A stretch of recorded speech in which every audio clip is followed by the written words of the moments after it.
Bħalissa fil-Ghana titmexxa delegazzjoni kummerċjali ta' 50 negozjant Malti minn Trade Malta sabiex ikunu esplorati aktar opportunitajiet ta' negozji ma' dan il-pajjiż Afrikan. Waqt li kienet jindirizza lin negozjanti minn pajjiżna u negozjanti tal-Ghana bħala parti mit-tielet forum tan-negozji ta' Malta u l-Ghana, il-Ministru għall-Affarijiet Barranin Ewropej u l-Kummerċ Ian Borch sostna li din hija opportunità importanti ferm sabiex inkomplu naraw lil Maltin u l-Awċin jespandu barra minn xtutna. Huwa sostna li għaddew madwar 3 snin mill-aħħar darba li dan il-forum tlaqqa minħabba l-pandemija u li issa reġa' wasal iż-żmien sabiex iħarsu b'ottimizmu flejn il-futur ta' relazzjonijiet bilaterali bejn iż-żewġ pajjiżi b'mod partikolari fil-qasam tal-kummerċ.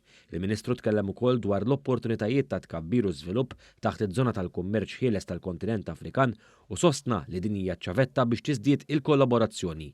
Waqt li kienet jintroduċi lin-negozjanti Maltin, Dr. Borch sostna li d-delegazzjoni kummerċjali hija magħmula minn negozji fl-industriji tal-ICT, id-diġitalizzazzjoni, l-edukazzjoni, is-saħħa, l-inġinerija u l-kostruzzjoni, il-manifattura u anke ż-żejt u l-gass. Huwa komplajiet kif jinsab onorat li presjeda fuq numru ta' ftehimiet bejn kumpaniji Maltin u dawk mill-Ghana. Hawnhekk ġew il-fuq minn 50 delegat, iktar minn 25 kumpanija Maltija illi anke taħt il-gwida ta' Trade Malta u blajnuna tal-ambasċata rispettiva u rew l-interess li jkomplu jkabbru, jinternazzjonalizzaw f'dan il-pajjiż li huwa id-dħul għall-Afrika, kontinent importanti u mimli bl-opportunitajiet u l-potenzjal.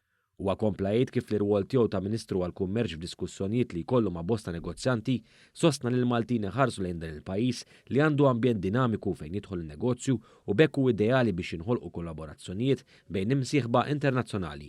Wettom l-impenn u s-sapport tal-Gvern Malti sabiex naraw li jkomplu ikabru għax is-suċċess tagħhom huwa s-suċċess tal-poplu Malti u Awċin.